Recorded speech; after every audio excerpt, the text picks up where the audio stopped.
Halo teman-teman semua, perkenalkan nama saya Cindy Adeline Berpurba dengan NIM 203304020181 dari Fakultas Ekonomi Prodi Manajemen dari kelas Keuangan Pagi C.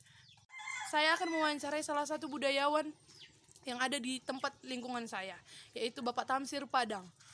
Berikut hasil wawancara saya dengan Pak Tamsir Padang mengenai suku Pakpak.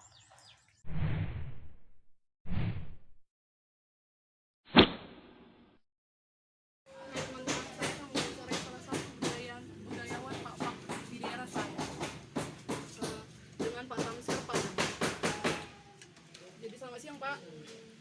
Siap. Saya mau nanya tentang budaya Pakpak yang ada di tempat kita, yang udah ada di daerah kita. Saya seorang suku berbeda dari Bapak, pasti pengen tahu bagaimana sih budaya Pakpak itu.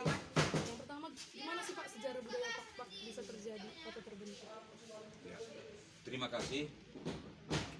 Bicara tentang sejarah kebudayaan, pertama dulu kebudayaan Pakpak itu ada beberapa hal, terdiri dari budaya berbahasa, budaya adat, budaya aksara atau tulisan, ada juga budaya seni dan juga kuliner. Itu bagian daripada, dan juga ukiran ataupun semacam kerajinan yang ditinggalkan oleh nenek moyang suku Pakpak dari dulu secara turun-temurun. Jadi terkait dengan sejarahnya, menurut hasil penelitian yang pernah kami jalani beberapa puluh tahun yang lalu, bahwasanya sejarah kebudayaan Pakpak itu bisa menjadi sebuah kebudayaan di suku Pakpak adalah kebiasaan yang dilakukan oleh orang-orang tua terdahulu, sehingga menjadi sebuah peradaban dan dilakukan secara terus-menerus, sehingga dia menjadi sebuah kebudayaan ke generasi berikutnya. Kira-kira itu sejarah terjadinya sebuah kebudayaan di dalam Pakpak. Yang pertama dia terbentuk di daerah mana? Sesuai sejarah perkembangan suku Pakpak itu ada terbagi 3 wilayah perkembangannya. Barangkali hal ini enggak berapa banyak orang tahu. Ada dari wilayah sejarah perkembangan suku Pakpak itu wilayah Barus, karena di situ daerah daerah pesisir, sehingga suku Pakpak ini kan datangnya dari Hindia Belaka. Jadi melalui laut dulu perjalanan nenek moyang suku Pakpak. Ada perlayarannya bersinggah di wilayah Barus, ada di wilayah Singkil agak berdekatan, itu ada di satu lagi di wilayah Gayulues. Jadi ada 3 sudut pantai sejarah datangnya atau asal usulnya suku Pakpak di Kabupaten daerah atau di tanah Pakpak secara menyeluruh. Dari Barus timbullah golongan suku Pakpak, yaitu yang bernaung di wilayah Kelasen dan Simsim dan juga Kepas. Kemudian dari Singkil itulah di Suakuan, terdiri dari beberapa marga itu, yaitu Suraya, ada 4 marga Saran, lupa saya 2 lagi. Kalau di Barus tadi timbulnya banyakan marga Sinungkoden, yaitu Mager, Sogihen, Maharaja, itu di wilayah sana. Kalau di Kepas dia terbagi juga, ada dia Maha, Sambo, Pardosi, itu sudut perkembangannya dari Gayulues. Itu wilayah-wilayah asal usul perkembangan suku Pakpak. Itu sebelum ada Suak, dan bahkan Belanda barangkali belum ada, karena sejarah yang kita kupas ini adalah sejarah awal. Hari ini Pak sudah ada terbagi kena suap, yaitu suap Kepas, Pegagan, Golang, dan Kelas. Di Kepas ada dia 2 wilayah perkembangan dari Cige-Cige dan juga dari Gaylues, itulah Maha. Kemudian dari Pegagan ada di Maha Sabo Pardosi tadi. Di Pegagan ada dia Manik, Lingga, Matanari. Kalau di sim-sim dia ada Padang, Rutu, Sodin, ditambah dengan marga-marga tambahan yaitu Manik, Ketupat, Bakar, Tinundung, Lembeng, Kabiaken, Penurea, Pemenadu. Itulah kira-kira sejarah perkembangan. Tadi kan Bapak bilang budaya itu budaya Pak terbentuk dari kuliner. Ada juga kebudayaan Pak itu. Kuliner apa yang bisa Bang? Kuliner dalam Pak ada beberapa jenis. Yang paling populer hari ini adalah pelang. Kemudian samping pelang ada juga dikat, ada juga dia birabaran, ada juga dia bau, ada dia, semua itu makanan-makanan kuliner Pak. Terus setiap suku pasti ada simbol. Pasti ada simbol. Simbol itu apa? Sebenarnya bicara tentang simbol, sebenarnya kalau simbol suku itu, kalau menurut saya ya, jadi ini menurut saya dulu paham saya. Kalau simbol sebuah suku, suatu suku itu adalah bahasa, adat, bukti sejarah, dan tulisan. Menurut saya itu dulu simbol. Karena Pak ada bahasanya, ada adatnya, ada aksaranya, ada kulinernya. Itu saya pikir simbol. Hari ini orang kadang-kadang menilai bahwasanya simbol itu berupa sesuatu bendakah atau tulisankah atau hewankah, kan begitu. Jadi kalau secara simbol, saya pikir simbol Pak itu nggak berani saya bilang kalau simbol itu cicak ataupun ya, simbol saya pikir itu bahasa, suku, adat, kuliner, dan apa tadi satu lagi, bahasa, adat, tulisan, kuliner, ya tulisan 4. Itu saya rasa simbol. Nah, kenapa? Terus jadi cicaknya kan kalau di tempat ini kan banyak gambar-gambar cicak. Berarti dia ada orang Pak. Jadi kenapa itu ada?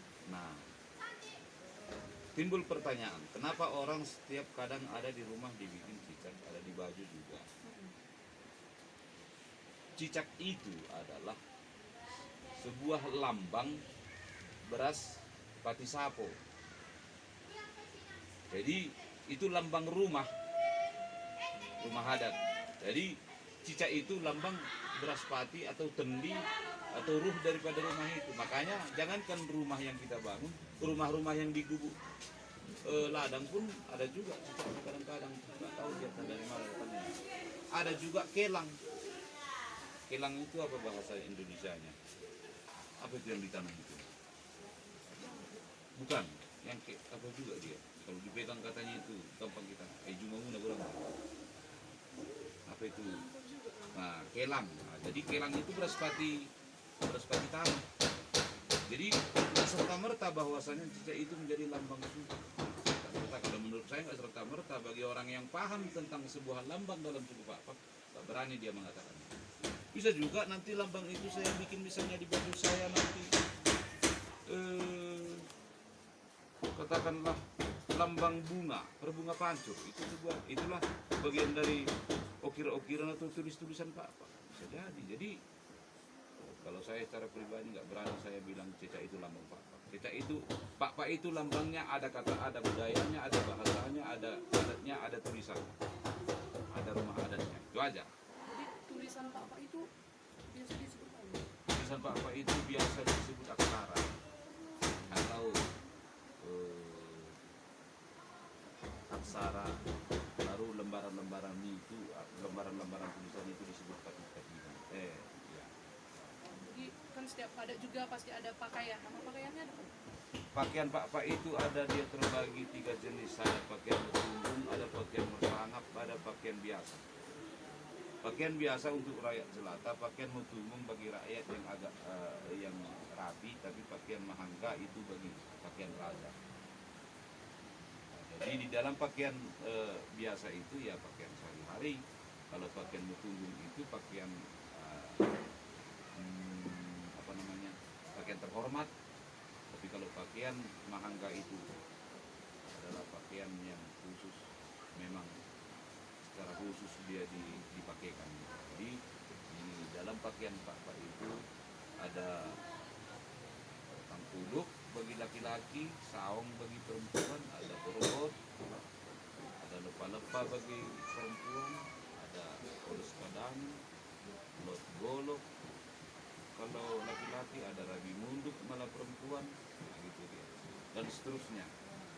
Terus kalau lihat memang di tempat kita ini, di daerah ini, kalau pak itu biasa diwarnai dengan warna kuning dan hitam. Apa nggak warnanya? Kalau suku pak itu bukan hanya kuning dan hitam. Kalau suku pak itu mempunyai warna biasanya adalah putih, hitam, merah, kuning, hijau. Itu secara menyeluruh. Yang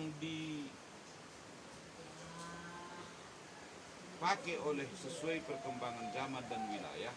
Kalau untuk daerah Simsim Kopas Pegadang itu hanya dipakai biasanya 3 warna, yaitu putih, hitam, merah. Kuning ada juga satu-satu. Tapi kalau di wilayah Suak Boang itu sudah masuk ke di warna hijau. Jadi warna pak itu ada 5, enggak 3. Kalau zaman sekarang mungkin budaya pak di tempat kita ini pun udah berkurang. Mana tanggapan itu tentang Kalau budaya pak memang kalau di Kabupaten Dairi bukan berkurang lagi, sudah ditimpa oleh budaya lain, tapi itu bukan kesalahan orang lain, kesalahan pak itu sendiri.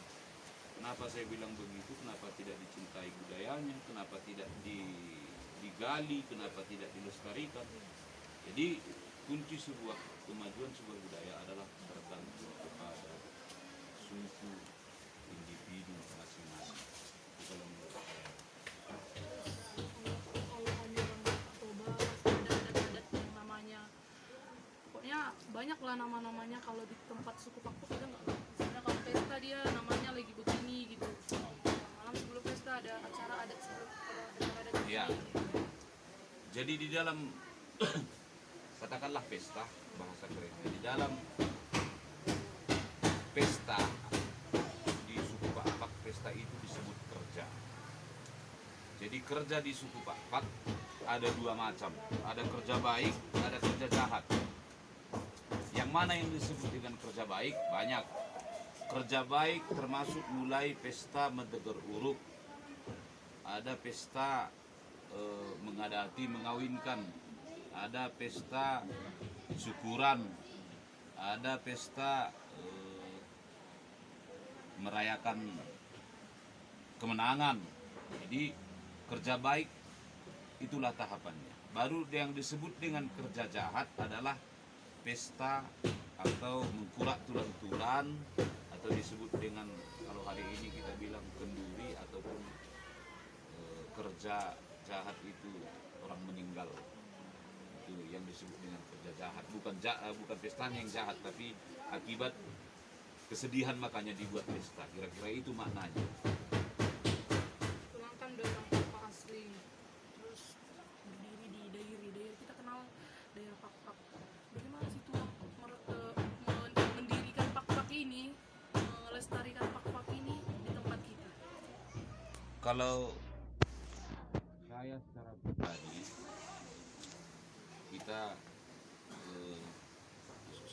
saya secara pribadi untuk mempertahankan dan mengembangkan, termasuk melestarikan budaya Pak ini.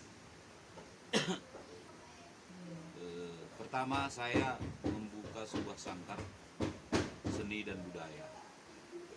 Artinya mulai dari generasi anak-anak, mulai dari tingkat anak-anak sampai dewasa, di dalam sanggar itu saya buat pelatihan seni.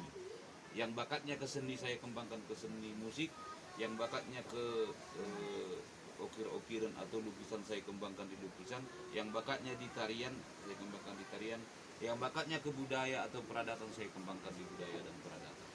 Itu saya lakukan mulai sejak tahun 2014 ke beberapa generasi suku Pak yang ada di Serikalang dan Kabupaten Deiri. Lalu bagaimana kita bisa menyeimbangkan untuk bisa berkembang seperti budaya lain?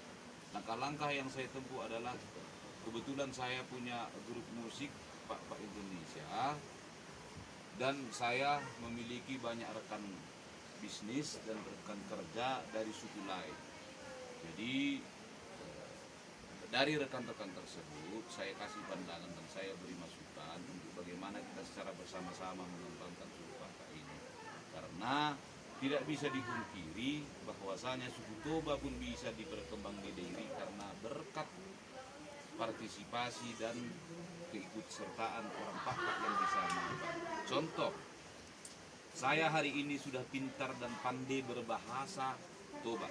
Itu karena apa? Karena dari kecil saya sudah diajari orang Toba dan ikut berbahasa Toba. Berarti tanpa sengaja saya udah ikut mengembangkan budaya Toba itu. Lantas saya pergi kemana-mana pun, misalnya saya merantau, jumpa dengan orang Toba, saya sudah tidak asing lagi. Nah, artinya orang Pak itu sudah banyak ikut mengembangkan bahasa Toba, termasuk adat Toba. Karena kita di Deiri ya, ini adalah berbeda suku, tapi tetap sisa bahan atau sisa daulau. Jadi keberagaman yang ada di Deiri menjadi sebuah motivasi untuk mengembangkan budaya Pak menurut saya. Itu. Jadi rekan-rekan pelaku-pelaku seni Toba saya ajak, saya beri pandangan, dan mereka pun kayaknya welcome juga, dan memang nyata juga bagaimana kalau mulai hari ini, karena budaya Toba sudah maju sampai ke luar negeri, namun budaya Pak belum. Hari itu kita sudah sama-sama memajukan budaya Toba. Bagaimana kalau mulai hari ini kita sama-sama mengembangkan budaya Pak? Gantian duduk kita, saya bilang. Mereka senang kok orang Toba itu. Senang mereka, saya bilang gitu. Terlepas dulu begitu banyak generasi Pak yang tidak mencintai budaya Pak itu tidak saya jadikan sebuah alasan untuk berhenti berkarya. Itu dia. Jadi keberagaman yang ada di Deiri saya jadikan sebuah motivasi untuk mengembangkan budaya. Ini kulihat ada gambar rumah. Rumah ini ada penelitiannya nggak Pak? Dia bentuknya seperti ini karena apa? Ya, jadi suku Pak ini pun memiliki rumah yang disebut dengan rumah Jojong. Jadi dia, kalau menurut cerita orang-orang tua dulu, Jojong ini ada terbagi beberapa macam. Ada Jojong Raja, ada Jojong Cilinundulan, ada Jojong Takal Bebu, ada Jojong Bale. Mana yang disebut dengan Jojong Raja, kepalanya yang begini itu dia lapar, dan dia pakai sakal kerbau, ada nengger, lengkap lah apa yang sering kita lihat di Google, barangkali sudah ada itu gambar-gambarnya, walaupun kadang-kadang keterangannya agak masih banyak yang kurang, tapi itulah gunanya dan enaknya kalau kita bisa saling berbagi. Jadi kalau yang bentuknya dia Jojongnya di atas 4, kemudian di bawah 2, itu biasanya dulu menurut cerita orang tua adalah Jojong Bale. Apa arti Jojong Bale? Tempat rapat. Bahasa bapaknya tempat rumbu pertuai bale. Itu dia.